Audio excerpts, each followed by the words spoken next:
guys. So it's been a very busy week. The kids have changed schools, so they have been at the school for years. I mean, since they were like in kindergarten, and my 11th grader has now had to change schools along with the other kids. It's been an adjustment. You know, it took a little bit. Hold on, y'all. I'm trying to drive and record and charge my phone. So anyway, it has been a bit of an adjustment for them. I know, honey, there's a fly.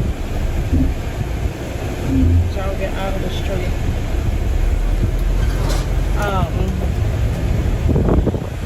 Yeah, so it's been a bit of an adjustment for them getting, you know, used to this new school. It's a smaller school. It's not as big or as brand new as the school that they have been attending and have become so accustomed to. So first couple of days was pretty rough for my oldest son. The two little ones, they adjusted just fine. Zoe and Levi, they were kind of just happy to be around other kids, you know. And sidebar, if you guys notice, we are still at the resort area here. We are so looking forward to and praying to be moving on to our land next month, which is like 3 more weeks, you know. This process, I'm going to be honest with you guys, is nothing like I expected and anticipated it to be. I knew it was going to be crazy, you know, like, I don't know if I can say this, but hella crazy. That ain't a good Christian word, but it is the first word that came to mind. Scratch that to all my Christian friends. Anyway, that is by far the best description I can give this. You know, you guys, we sold our house in April, and we have been out here RV living since then, and it's been an experience. I was up for an adventure, don't get me wrong, and it's been good. There's been some ups and some downs, okay? I mean, the down part about it is that we did not anticipate, you know, the association and the county being, you know, a hindrance, so to speak, you know, kind of blocking our progress, in the sense that the association meets once a month, okay? And all of our paperwork, everything that we need from the county, we need to have received and returned into the association. They don't let you do anything. You can't get out there and pick a weed until you have their approval. So I'm all for HOA, homeowners associations and everything, because they provide a excellent aspect to the community, to your neighborhood, you know, as far as maintenance is concerned and your property values and things like that. So I'm all for them, and that's why I continue to move into communities with associations, because, you know, I'm not one for people with like 12 cars in their driveway and trash everywhere and refrigerators on the front porch and family room sofas on the side of the to each his own, to each his own. Don't get me wrong, you know, to each his own, but that's just my personal preference, you guys. So I pay the extra, I pay the association fees and all that, but I also got to put up with the association drama, okay? Everything has a price. I'm telling you, it's gonna cost you something. And ooh wait, this has caused my blood pressure and my anxiety to go through the roof. Listen, we have a neighbor, and Lord help me to word this correctly, because I'm not gonna name her. I'm not gonna mention no names or anything of the sort, but this lady lives in front of us, okay? And she has went out of her way to make our lives a living beat, all right? A living beat, because I don't think I can say that word in that context. She came over and she told us, and she was like, you know, introduced herself, and she said, listen, I have nothing else to do but to watch y'all and to make sure you all are doing what you're supposed to be doing. So she's like, you know, she's been on the property for 17 years, and she said that a few years ago she had a flood, right? Like, this is our problem, you know. I'm trying to be understanding. Let the windows up, y'all. But I'm trying to be understanding and was trying to hear her out and everything, but she was dead serious about what she meant. You know, she came to us one time, you guys, one time, and that's it. She came to us and told us that she's going to be watching us, that she's going to make our lives HELL, and she has. She really has. She has caused the association to put a stop work order on our property. And because they meet once a month, it was like at the end of the month, we just missed their meeting, and we had to put everything to a halt. Everything had to come to a stop, and we had to wait until, you know, the stop work order was lifted. So it's too much to try to explain, but I'm just going to tell you guys, this lady has been a pain in our behind, a pain in our behind. And there's a TV show. So listen, Warren and I just discovered this reality TV show. It's more like I don't really know what to call it. It's not like a docu-series or anything like that, but it's about real crimes. That's what I would call it, like real crimes. So this show is called Fear Thy Neighbor, and it's on, like, we have the Roku, so it's on like the app ID like David. I don't know what it stands for. It's just ID. I'll put like a little image of it, what it looks like on here if you guys are interested. So before we met this woman, we started watching this, and I'm not really a reality crime watch type person because it's a little too real for me, you know. That goes back a long story, but we were watching this series, and it's about people, neighbors, literally neighbors that live next door to you, across the street from you, whatever. And these people are literally killing each other. When I tell you, these people are like, they done killed their neighbors. Literally, they done shot them, they done stabbed them, they done set their house on fire because they just could not put up with their stuff anymore. So, Zoe, stop that in the back. Sorry, y'all. Anyway, they could not put up with their neighbor's stuff anymore, so they were just like, I've had it with this person, and they go over and just shoot them dead, y'all. Just kill them, shoot them dead. Now, that is not, obviously, not my intention here, but I say that to say this. I can see how neighbors can really get on your everlasting nerves, like, just put a bunch of crickets in their house or something, you know. I can see that. No, I'm playing. I'm playing. Check that show out, though. I'm for real about that. I'm not lying about that. Check that show out. It's called Fear Thy Neighbor. It's got a lot of seasons to it. I think like 10 or 11 seasons. It's really good. It's based off of true stories, real people. You know, it's got, you know, actors acting out the scenarios and everything. But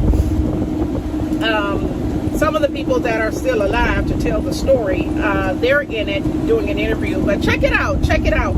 So when I met this lady, we were just over at the property, and we were getting some work done, and one of the contractor guys that we hired was out, you know, removing topsoil, and he said he got there and she jumped out in front of his tractor waving her hands and was like, you can't do this, you can't do this. And this wasn't the first time that she approached him, y'all. She approached him one other time he was there working, and she called the security guards on him and told them, I mean, she won't let us do anything. I mean, she's literally making our lives HELL. She called security on him. Security came out. One nothing they can do because he's there. He's working for us, and he's there to do a job, you know. And they're like, ma'am, out in the county, they got what calls eaves, right? They're shared eaves. We're on a cul-de-sac, and we're in the back end of the cul-de-sac, and we share the driveway in there, you know. Now technically everybody has their own land, their own property, so that you pull in your own gate and you in your own land. But we are just starting to get some work done, and we had just started putting the gate up and trying to get our fence around our lot. And this lady like won't let us park on the shared eaves. She wouldn't even let our workers park on the shared eaves. She's just like, this is my property, this is my land, don't park here. All of them like, where we supposed to park? Let me stay right here. So Warren wouldn't let me get at her. Warren wouldn't let me get at her. You know, God-fearing man that he is. He's like, you know, no, we just gonna let the Lord fight our battles.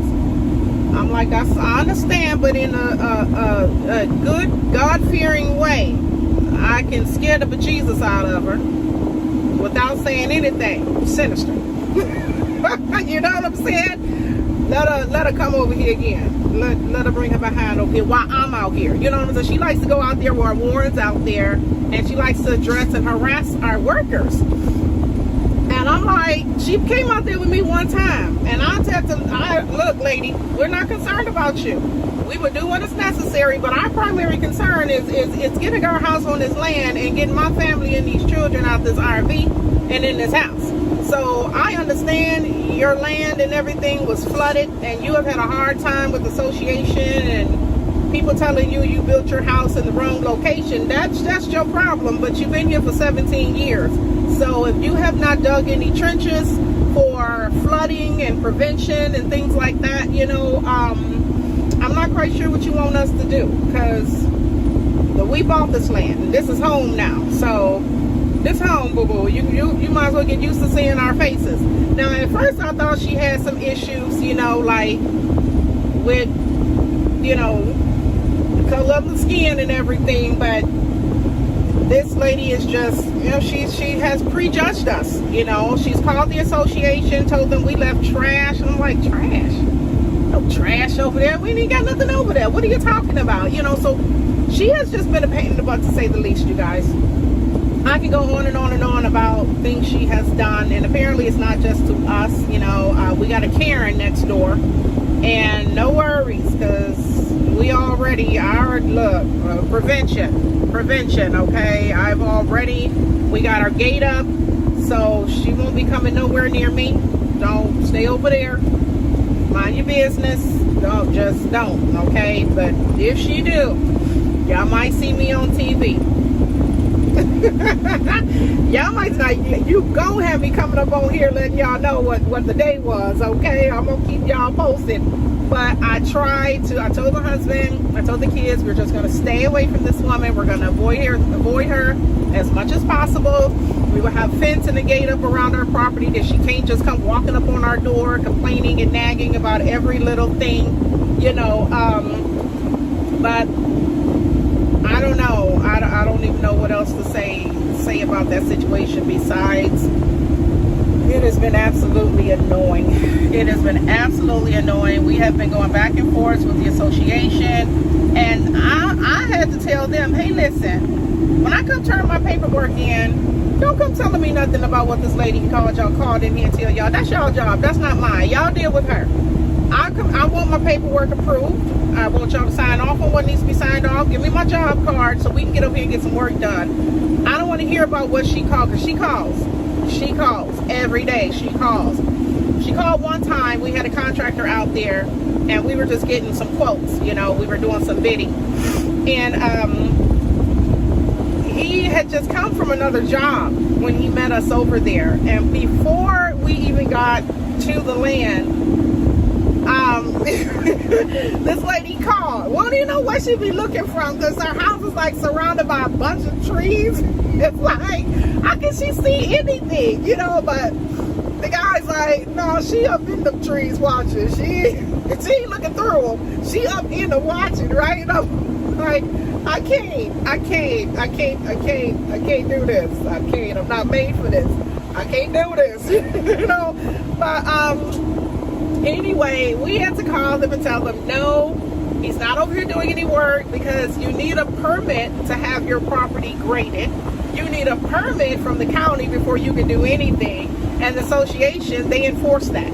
They enforce that law. You ain't over there grading. You ain't over there digging. You ain't over there doing nothing. You ain't paid your fee to do that. And you ain't submitted no paperwork and no permits, you know. So we're like, no, we're just getting some quotes.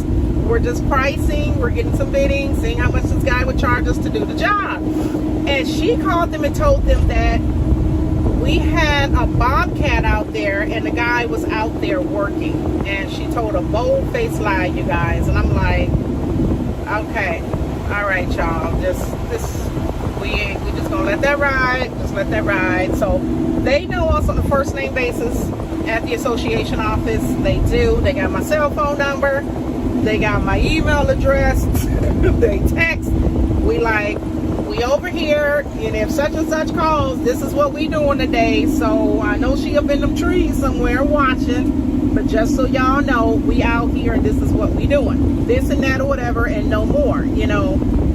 And that's just how we've been having to play it, because this chick right here, y'all, she gotta be like 78, 80 years old. Bless her heart. She's old and miserable, no children, no spouse. It's just her and the dog. And you know, she looked like she's a hoarder. I'm gonna leave it at that. But you know, she really ain't got nothing else to do but to be jacking with us. You know what I'm saying? That's just what that's been like. So anyway, it has slowed down the progress of it's been a lot, but we have just started getting things moving. We had to get a lot done, get utilities pulled, the well in, the well working. We had to get the electrical. Still got a couple more things we need to do before we can officially move on the land and really get some work going. Because it's been a bit challenging with, you know, Warren's working full time, he's in school full time, so it just the process and the progress is not moving like I thought it would. But we also underestimated the county, the permits, and you know, we've had to hire and fire. So Babe is now owner contractor. This man, I'm like, I woke up one morning and Warren's like, I got my certification for owner contractor. I'm like, who, what, where, and when you do that? You know, he's like up at 3 or 4 o'clock in the morning filling out applications, you know, to be his own owner contractor. And he's like, I'm not about to pay these guys $50,000 to $100,000 is what they were quoting us just to lay out, do all the paperwork for the county and everything. And he's like, I'll go down there myself, apply for the applications, fill out the paperwork, and I'll hire subcontractors. I don't need to hire a contractor just to hire subcontractors to do the work. So that's where we at. That's what he did. That's what he's doing. You know? Amongst the other hats that he wears, he's now a subcontractor. Okay, no, he's an owner contractor. So he is hiring subcontractors to do the work that we need on the land, on the property, for the price that we want to pay. So, you know, it went from like $100,000 to like $20,000 at this point now for everything that we need to do. And it's like, where y'all coming up? We trying to put y'all, got us paying y'all for y'all time, paying for your kids' graduations. They got us paying for all kind of stuff. You know, grandkids need new shoes, baby daddy needs this. It's like, we ain't trying to pay y'all for that. Where did these prices come from? But anyway, you guys, that's just that. I'm going to end this here. So I just wanted to give you guys a vlog, give you guys an update, let you know where we are, what we're doing. We are looking to be moving on the land next month, which is like in 3 weeks. And I'll be doing some more vlogs. I've got some hair, makeup stuff coming out, you guys. So stay tuned for that. And I will see you guys in the next video. Okay? Thanks so much for watching. Bye-bye.